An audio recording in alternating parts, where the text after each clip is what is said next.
Welcome into Other People's Shoes. As you know, I am your host, Neil Matthews. Thank you so much for joining me today. Really excited you've chosen to stop by today. Welcome in also, by the way, to season 21. We are calling it Hungry. A little bit of background on how the season got its theme. Earlier this year, I entered into a 4-day fast. At the time, I was really struggling with direction. I was really struggling with what's the next step to take. Where should I go next? I'm sure I'm alone in that. No one else is dealing with any of that stuff. Well, try on my shoes for just a moment, would you please? Being a person of faith, being a person that loves Jesus, tries with all my heart to worship and honor him. Where should I go? What's the next step? And I'd love to sit here and tell you that there was this audible voice that came down and said, go here, do this. There was none of that. Something did happen. Two things in particular. The first thing that happened was, you probably guessed it, I really started asking myself, what am I hungering for? What am I thirsting after?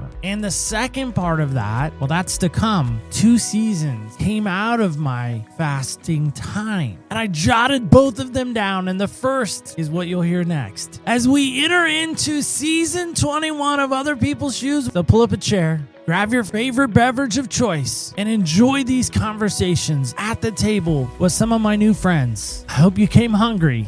Here's Hungry. Welcome to Elegance in Every Step. I'm your maitre d', Mary Postlethwaite. We hope you've come famished.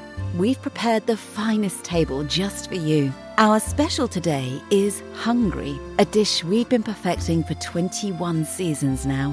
Your table is alongside another guest. It might feel a bit unusual. However, we encourage you to dive in and hear their story. Today, we're serving up a conversation about craving the right things in life. Sit back, enjoy a complimentary appetizer. Your host, Neil Matthews, will be along shortly to guide you through today's meal. Bon appetit. Ah, yes. Welcome in, one and all. The table is set.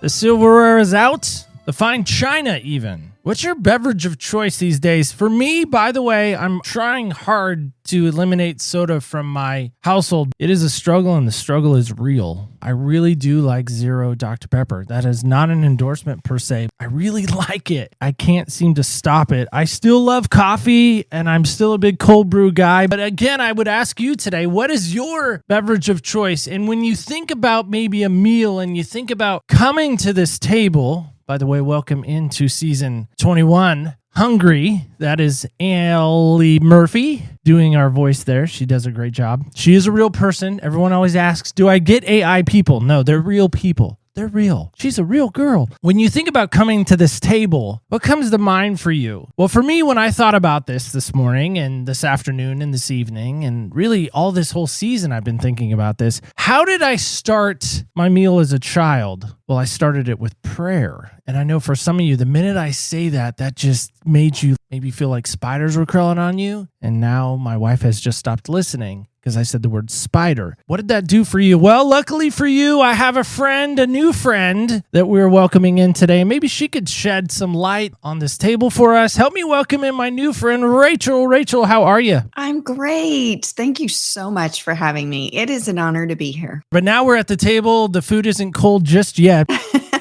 When I was asked if I'd like to be on your podcast, I was like, it's about food? I'm such a foodie. I love this conversation. It's going to be fun. And of course, I am the prayer girl. I am the prayer girl for sure. It's interesting. We always called it grace. Did you do that? We did, yeah. It's sort of an old school term. I don't think anybody calls it that anymore. We need to say grace before the meal. Our family was very faithful to do that. Did you have to hold hands? We did not. We were not a hand-holding family. Okay. I know there are some that are. I don't mind doing that. We didn't grow up doing that. Of course, I have 5 sisters and 3 brothers, so it was probably not worth the effort for my parents to say, everybody hold hands. We got watched or babysat or supervised by a Catholic family growing up. We had to learn the Catholic prayer. I can't even do it. I couldn't even if I tried. I think I'd have to probably go research it out. I remember that as a child too, that we would cross the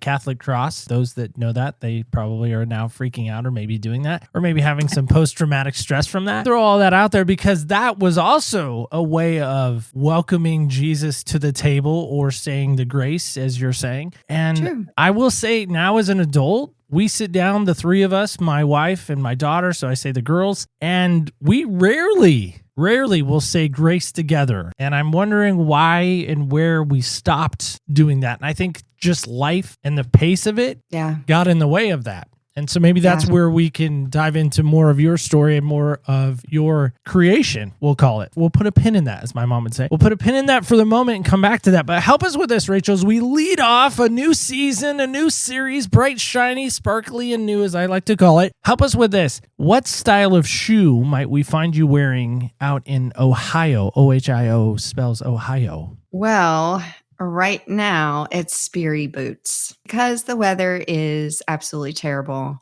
And once I found Sperry boots, they're not very attractive. They're not cute. They have the rubber sole. You can easily slip your foot down in them. I guess they were fashionable maybe 2 years ago. That's what I wear in the winter around here because I do not like to get my feet wet and I do not like for my feet to be cold.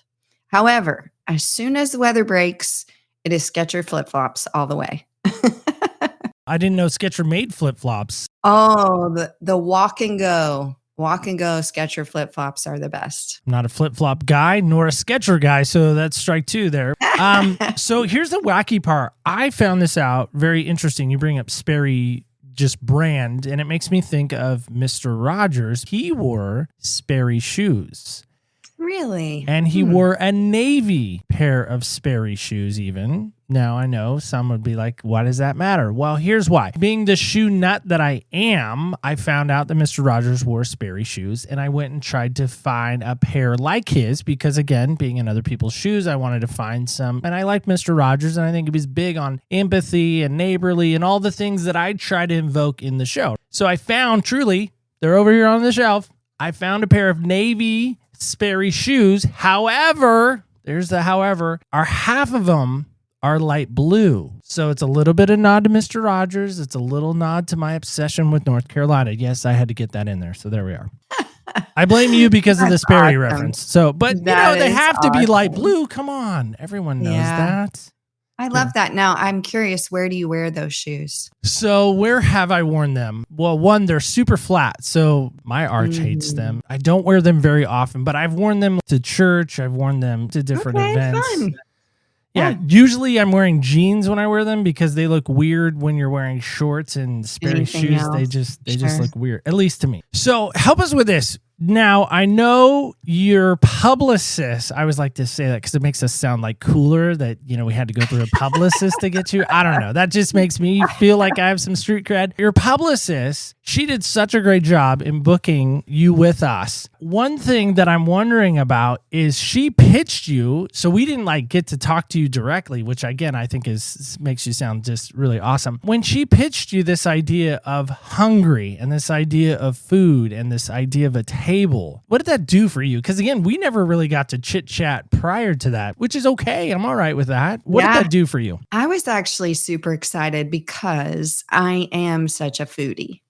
So that's sort of like the private life. I have a couple of leisurely activities that I allow myself, and especially in the wintertime. So one of them is watching Food Network. I started watching Food Network back when Emeril Lagasse first kind of launched the network into it being. And I really have an interest in food seasoning. I appreciate a good meal. And so I was so excited. It's so interesting to me that we would marry the topic of prayer and food together. And then just all that you're doing, the way that you approach your concepts was so intriguing to me. Well, some people think the concepts are a little peculiar as actually a word that's been used. I'm still processing through that. Well, one thing I love is we sent you like 10 questions just to kind of get a little bit of feel for you. The one question that I really love that we're asking this season particularly is this question, and I found this interesting. It's a true or false. So true or false, if respect is no longer served, it's time to leave the table. Why? And your answer was what? Do you remember? Or I can jog your memory if you don't. I believe I said yes. Did I say yes? You did. You said true. Yeah. Yeah. I said yes because I have been in a lot of different situations in my life. And there's one thing you can't do, and that's change someone else's mind. They have to change it for themselves. Respect is not there if it's not being lifted up on that table and you're no longer mutually respectful of each other. It's really challenging to be able to continue a conversation. I love a friend who maybe disagrees with me, but is able to keep everything amicable and we can still be friends. And at the end of the meal, hug each other and say, man, that was a great conversation. Thanks so much for helping me see the other side. So that's sort of the way I look at that. I don't know if there's a right or wrong answer to your question. That's my response. I don't know if there is either. We just like to throw out questions to see if people will answer them. Truly, I think sometimes is what happens. You bring that up and you bring up the table and you bring up this idea of grace. And maybe we'll go back to your friend. We'll call her Patty, perhaps. That just seems like a fun name to use. So imagine just you and Patty, perhaps, sitting at this table. Maybe it's at a coffee shop. Maybe it's something of that nature. You're trying to have a discussion on prayer. Now, I know for some, again, the minute I say prayer, they've probably already wanted to tune out or fast forward or like, okay, I'm ready for the next episode. Neil, who do you got next? I want people to really hang in there. I think there is power in prayer, but I also think, I know for me as a guy, I struggle with prayer. Now, listen, I've been around the church. I'm an Awana kid. I walked the aisle, so I've grown up in church. I've been exposed to other faiths that have prayer. I've had some Muslim ladies come on. So I've even talked to some Mormons. So everyone has their own version of prayer. So again, going back to Patty and you at the coffee shop, how would you maybe introduce someone to prayer where they would be able to understand it and realize that it's not this big scary monster that's kind of lurking in the background? That's a great question because I think most of the time, if I know that my friend doesn't know Jesus, they don't know God personally, and they're talking through a really hard place, which is what I'm often asked to have coffee for. I've lost my mom to leukemia over 25 years ago. I had a special needs daughter I cared for 22 years. She had a rare metabolic disorder. Her metabolic disorder caused her to neurologically lose every skill, just as if it were an Alzheimer's. It's often called the childhood Alzheimer's. And so I watched her slowly lose every skill, turn from a beautiful, bubbly little girl, calling me mommy and calling her siblings by their names, to seeing her completely bedbound and unable to swallow. When I look at suffering and death, and I have someone across from me who says, I need to have coffee with you. Obviously, you know something about these things that I don't. Then I usually ask them, have you talked to God about that lately? When they're describing their hard situations, maybe it's cancer, maybe it's divorce, maybe it's depression or discouragement. When they open up the conversation, I'll say, have you talked to God about that lately? And usually it's like head goes down and they'll say, no, not really. It's happened probably 10 times in the last 3 months. Put the head down. No, not really. When I see that, I know that they actually feel like God doesn't want to talk to them. And that's why they haven't talked to him. And so when I approach prayer, I try to encourage people first and foremost, God is longing to have a deep relationship with you. You are his creation. He loves you so much that he longs to communicate with you as your creator. And that's all that prayer is. It's talking to God and then in turn listening to what he has to say to you. Now, I think, of course, the obvious is that what makes it so hard is that we can't see him and we can't hold him or touch him. Our human senses long for things that we can experience with all of our senses. Prayer almost requires a sixth sense, if you will. It requires a spiritual knowledge that God is there and he longs to meet with us. I hope that's helpful because I think so many people carry guilt and shame in the area of prayer. I mean, you just said yourself, like, I grew up in the church, and yet sometimes as a guy, I have a hard time praying. It's not uncommon. It's not uncommon at all. Well, I think part of the reason is a very verbal person already. I'm a different kind of dude. I've been around some dudes, and it's rare when I meet a verbal dude. And when I do, man, we become instant buddies. We're like the bestest friends ever. We want to get matching best friend bracelets. It's so rare that we're meeting like that. And again, I think you're absolutely right. I think the thing about prayer is that it's so hard because, again, we can't see God. We can't be in the throne room of Jesus. I'm very imaginative, as you can tell by our theme and ambiance that we tried to set up even today. I worked really hard on that. I want to set a scene in somebody's ears. I want to set a scene in someone's heart, in someone's emotions, to imagine that they are again at this fictitious table that they've now joined us at. Maybe they're listening at another table, which was the idea behind Allie bringing them to the table and sitting them down next to our table. But the struggle I have is there are those that would hear what you described, losing your mom, having a child with a very debilitating illness. And there would be people that said, cool, that's awful. I'm sorry Rachel went through that. Where's her big bad God then? She probably prayed to him. She probably asked for him to heal said loved ones. Mm-hmm. Why didn't those prayers get answered? I mean, Garth Brooks made a famous song, Unanswered Prayers. I hate that song, by the way. I really do. I love Garth. He's good sometimes. Why would you continue to pray to a God that doesn't answer? I think you've described exactly what I've said multiple times over the last week. I was at an expo this week where there were store owners looking at product and books. It's the Christian Product Expo. And as I spoke with some of them, they actually talked about that very thing, that convincing someone that they need to pray when their prayers haven't been answered is one of the hardest things. They feel like, where is God in the midst of suffering? Why does he allow suffering? And those are age-old questions. Why would you want to talk to a God who created your child with a rare metabolic disorder? That is how they look at that. I would submit to you that the reason God longs to talk with us is not just for the answers.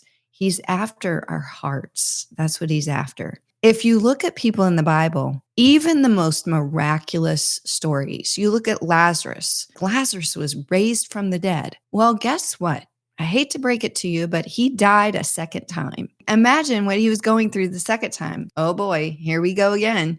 He knew what was going to happen to him. God isn't in the prayer answering business for the purpose of giving us what we want. He's not a genie in the sky. He's not a universal being who provides every wish that we're longing for. He is the master creator who has a plan and a purpose for every individual life that's far beyond our human comprehension. And I think the trouble with what you've just talked about is that in our human minds, we cannot possibly box in God. If we want a God who is a God of miracles, we also have to be willing to understand that there are parts of God we won't be able to comprehend. And I think the part that we can't comprehend oftentimes is the suffering and sorrow. It goes back to the Garden of Eden. We live in a fallen world. And what we're experiencing now is not the way that God designed originally. One day, we're promised, one day God will wipe away all tears from their eyes. There will be no more sickness, no more sorrowing, no more pain, for the former things have passed away. I always go back to when you look at the suffering, okay, do you believe God is real? Do you believe the Bible? And do you believe that he longs for the best for his creation? And that's the root of the issue. It can be quite a journey. I'm not going to lie to you.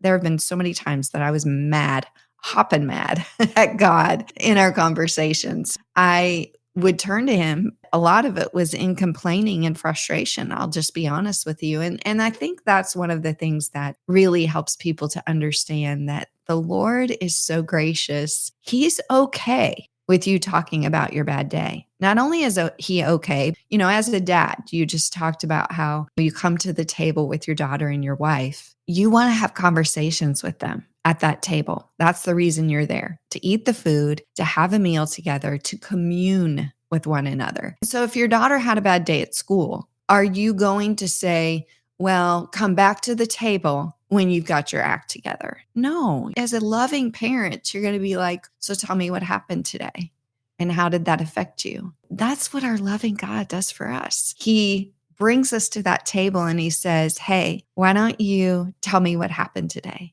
I love that. And I love the beauty in that. I think there's so many times in life we don't want to come to the table though. Yeah.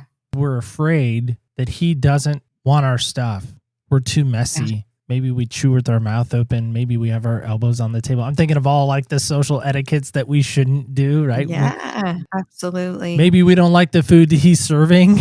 Maybe he has peas and bananas, which I know is an awful combination and no one should ever eat either of those things. There's a guy that I really respect. And one day I hope to meet him because I want to shake his hand and I want to thank him for writing this song. So back in 2009, so somehow time travel with me back to 2009, wherever you were, I was going through some rough stuff. I remember it very well. I remember it was very emotional. Again, all the feelings. My wife always jokes, I have feelings for both of us, so she doesn't have to have any. Came across this song, and it's a guy by the name of Stephen Curtis Chapman. Maybe you've heard of him.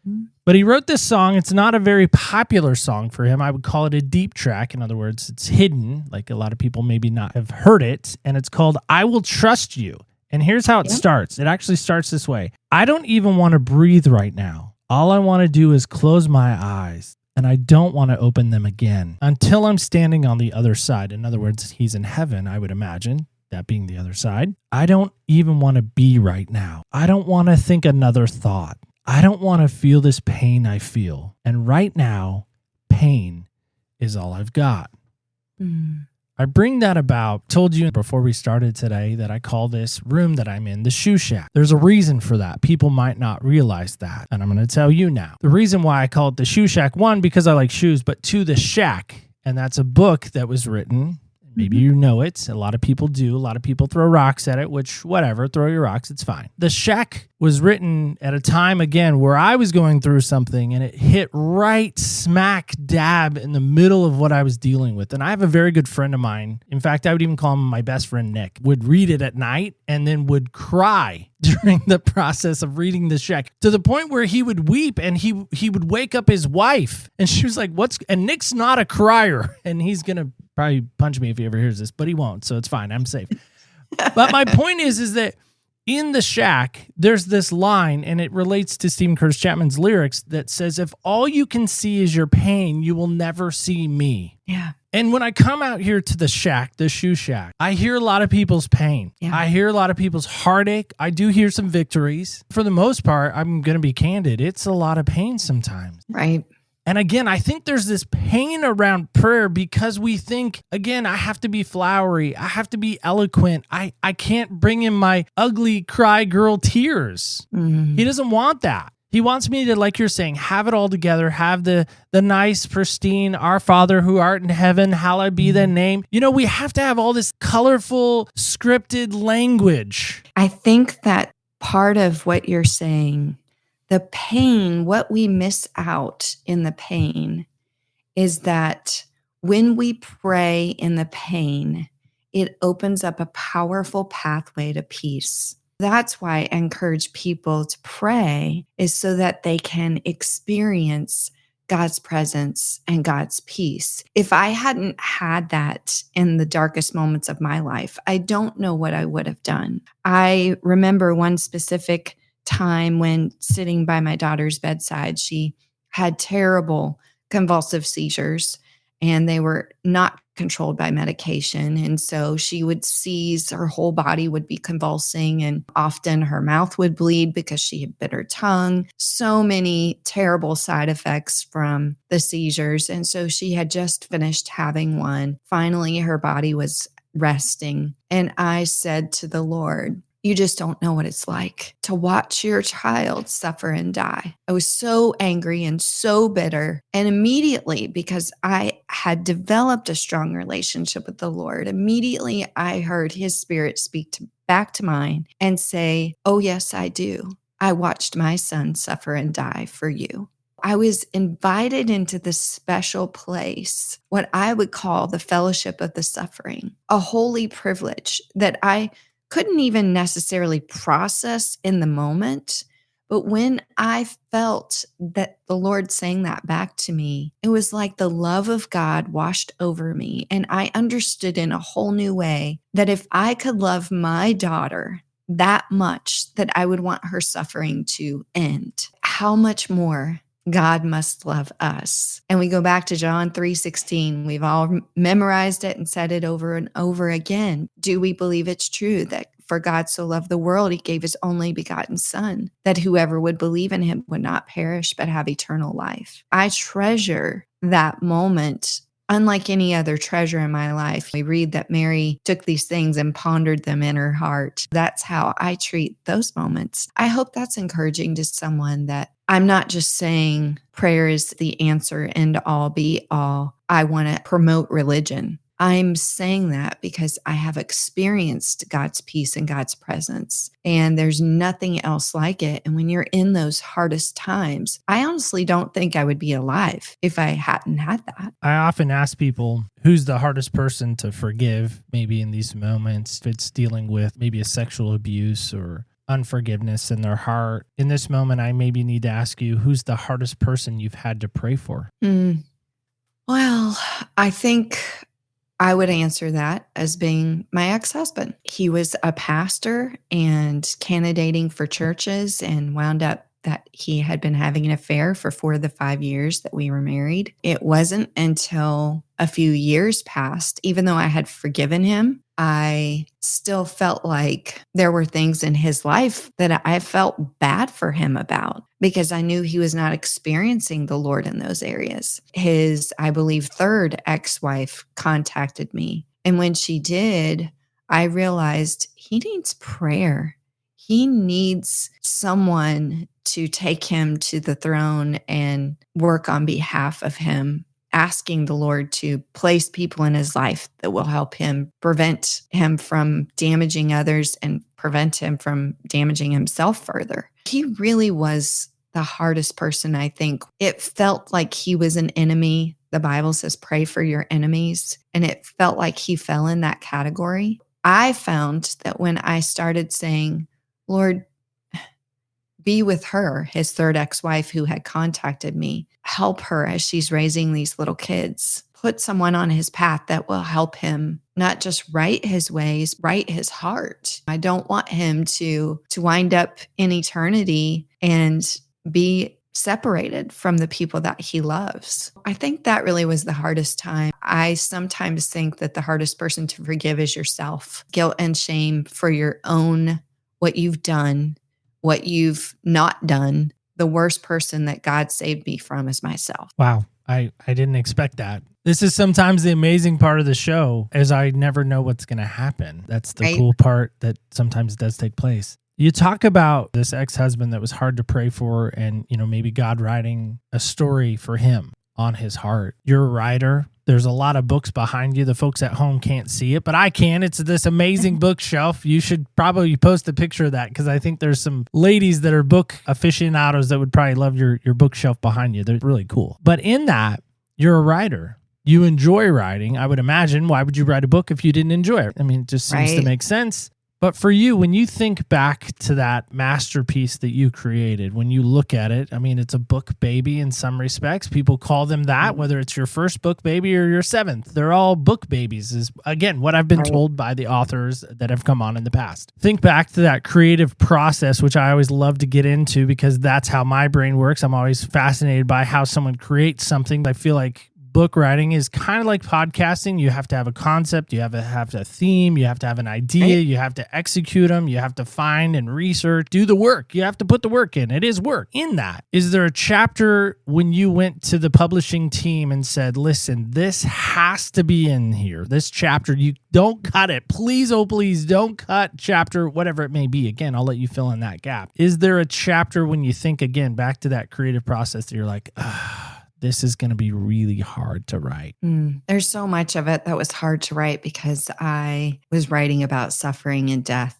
And then in the middle of writing this book, I lost my father to cancer, and 4 months later lost my father-in-law to just a myriad of disease. It was quite surprising. He had wound up with a diagnosis of leukemia as well. It took him out very quickly. I had so many hard stories in the book. I will just tell you that I would send chapters to my husband at work so that he could read them. He was like, don't send those to me while I'm at work. I'm over there trying to cover up that I'm crying. He worked a job. He could have some downtime between things. And I'm over there crying and everybody's asking me if I'm okay. And because it was a communal workspace, I think part of what I felt like couldn't be left out. One of the stories that I would say in answer to your question that I wanted to make sure was not left out was the part of dealing with loss immediately afterwards. Our precious Taylor girl was able to stay at home. We did not have to be in the hospital or a hospice center. We were able to keep her at home. She died in her room in our home, and my husband had to carry her body down the steps to an unmarked van. And those things really mark your psyche as a parent and as a mom. And one of the stories that I tell is we laid down in bed that night, my husband and I. He just began to sob.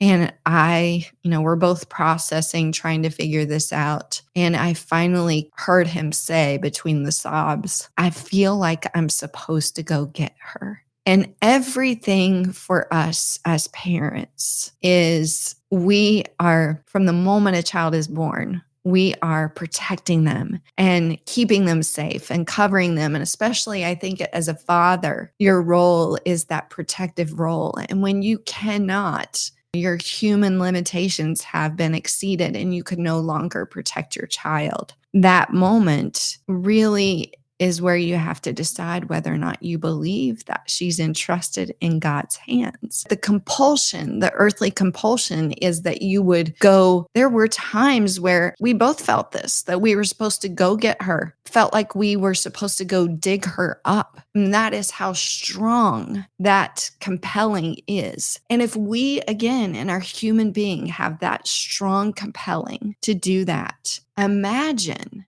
how much stronger God is sitting on the throne of heaven, and he is waiting for that perfect moment where he's going to scoop up all of his children. Imagine how strong his compulsion is, that he longs to bring us home to be with him. I have a friend who's writing a book now that's called Come On Home.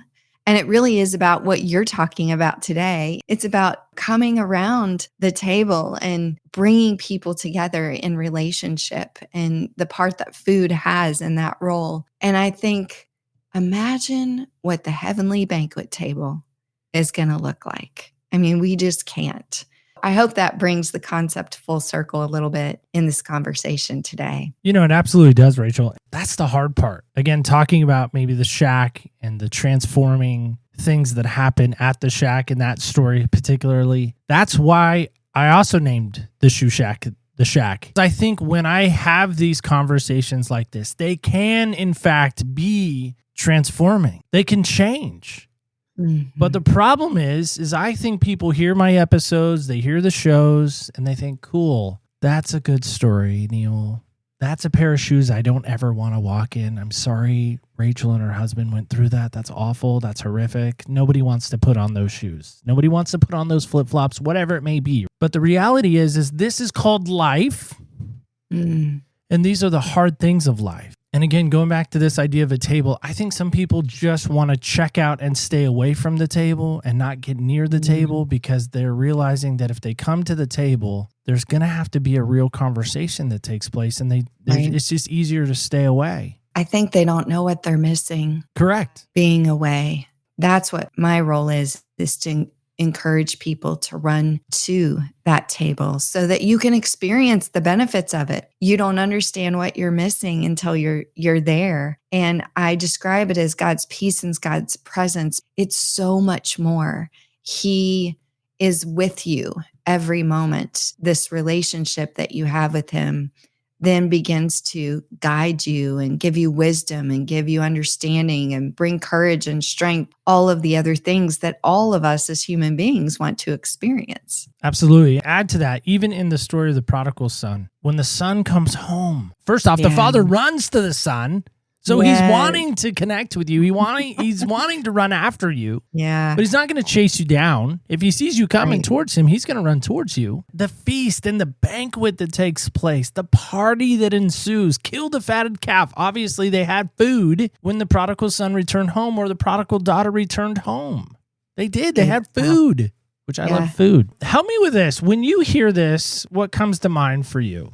The prayer of the righteous person has great power as it is working.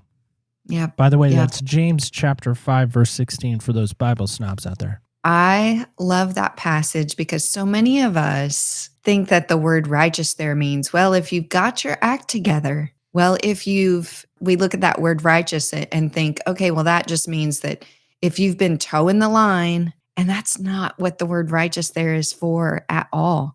That word righteous is saying, you have accepted Christ and his righteousness. So you have accepted him into your heart. You know who he is. And because of him, you have access to the throne of God. That's what makes you righteous, nothing that you've done. You have access to the throne of God. And the reason that it has power is because God is working in and through it. And so the power is not ours at all. The power, when someone says, oh, I'm a prayer warrior. I just got a sticker the other day that somebody gave me, and I put it on my water bottle. It says prayer warrior. What does that mean? It just means I get to go to the throne room of God, ask for his power to unleash on behalf of others. I hope that verse, I think it's sometimes taken out of context. It avails much, it does much, it performs much, because the power is not in us. The power is in God and his transformation through us. We change and that he works in us and in our hearts. I hope that that's encouraging to someone today who is wondering, how could I help someone else in a dark space? Because a lot of times what you just said is true. They're like, wow, I hope I never have to go through what that person has gone through. But the truth is, all of us have people all around us who are going through really hard things. One of the most effective things that you can do for that person is pray for them. That's where God gives that guidance, that strength, that courage. He might give you a word for that person. He might give you an idea of what you can do for them. We were talking about this in our small group last night. My husband and I host a small group here in our home. I think so many of us, the reason that we get prompted with ideas at 3 a.m. is because God's working in us. He is doing a work in our lives. And so our minds become alive and active at times that they may not normally. The Lord is doing something in our hearts. Makes me think of that Matchbox 20 song, which I know is not a Christian band, but 3 a.m. I should be sleeping. Yeah. Well, Rachel, help us with this. Where can folks get the book? Is there a social media of choice you love to hang out on? How can folks connect with you if they're wanting to maybe start a prayer journey? I would imagine you're kind of somewhat knowledgeable about that from the sound of it. We've got a great website, desperateprayers.com, that will enable people to hop over there. Two of the best tools, I should say. One is a guide that's called the When You Can't Pray Prayer Guide. It literally is just a simple step-by-step, what I would call Mad Lib prayers, where the prayer's written out and you fill in the blanks with your problems, whatever they are. And so that's a really helpful tool that can be downloaded there. And then there's also a free prayer class. That class is how to be a prayer warrior for your family in dark times. And so you can just subscribe there and get that free class. Watch that if you want to go deeper in your prayer life and you're looking for ways to try to understand the concept of prayer just a little bit more. Prayer really is just a conversation. Again, It is. Just to reiterate, Yep. It can be as simple as a conversation. I've had Yep. the privilege for a long time now, since I was 19, of working with youth in some form or fashion or capacity. And I always love it. I lead every teaching time I get an opportunity to speak. I always say, hey, who wants to open us in prayer this morning or this evening, whatever it may be? And it's usually crickets. And everyone's looking down at the ground like, don't pick me, don't pick me. And there's generally one student in particular that's a little maybe more advanced in his faith, or she's more a little advanced in her faith. And I'll say, hey, so-and-so, will you pray for us? And they're like, okay, I'll pray. But one time I asked this really shy kid to pray, and he's like, dear God, pray that Neil's talk doesn't suck. Amen. I'm like, yes. All right, good. It's good. We can work on that. We can build on that. Goodness. Like, hope I don't suck today. Thank you for know that, what? Johnny. I appreciate the rawness of that prayer tremendously. I do too. I don't think my talks ever sucked. So his prayer was answered. So there it is. Rachel, we love what you shared today. Is there a social media folks can follow? Are you a big social media I'm sorry, I aficionado? did not- That's okay. I did not answer that. So I am primarily on Facebook and Instagram, old school Facebook girl. I know it's kind of not very modern and contemporary. I was a late Instagram adopter, but either one I can be found on. Personally, appreciate just a good old fashioned email. Rachel@rachelwojo.com. Now, Wojo is just Wojo, right? It's not like Wojciechowski, just for me. So and my clarity of this. Wojo, W-O-J-O, Rachel Wojo, actually, since you're asking, is my trade name. My real last name is Wojnarowski. That's hard to say. I like Wojo better. Yeah. And yet hard to say and hard to spell. It's not great for media. It's not. I like Wojo better, but it does invoke some bad memories of me. But that's a Duke, North Carolina thing. We're not talking about that today. We're not talking about that today. Well, Rachel, we end the show with this silly game called Heel Hustle. So Zach's going to tell us what that's about. So hold on. It's now that time in the show to play the fastest growing game in the podcast world. We call it Heel Hustle. Today, our guest will try to answer all 6 of these questions in 60 seconds or less to win a prize from our prize closet. Audience, feel free to play at home. Let's put 60 seconds on the clock. Ready, set, hustle!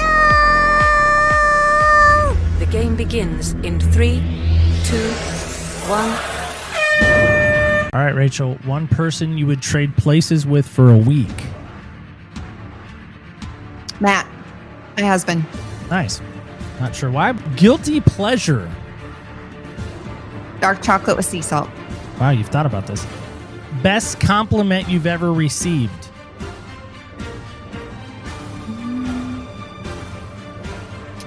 Oh, a hard one. I love your glasses. Okay. Worst piece of advice you've ever received.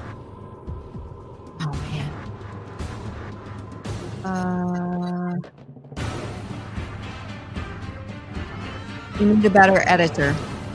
Okay. What is something you wish you were better at? Doing my makeup. Okay.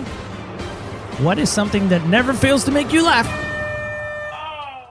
Oh, Oh, almost there. I talked too much on one. I right. thought too much on It's one. right. It's right. Something It happens. that never fails to make me laugh. Yep. What do you got? I don't know. I'm picky. I have probably sarcasm. Sarcasm never fails to make me laugh. You seem very sarcastic. I don't know, though.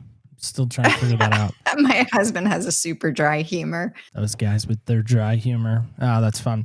Well, Rachel, truly, thank you so much for coming on today. Love what you shared. Love that you gave us heart. Love that you gave us some practical stuff to use. I really feel like people walk away, hopefully, with a little better perspective on prayer, which is always my goal, is that different perspective. So thanks for coming on. We really appreciate you today. Thank you so much for having me. It has been a great time, a true pleasure, and I am appreciative. All right, guys and gals, kids and campers alike, we are off and running, as I often say when we start a new season. Tally-ho!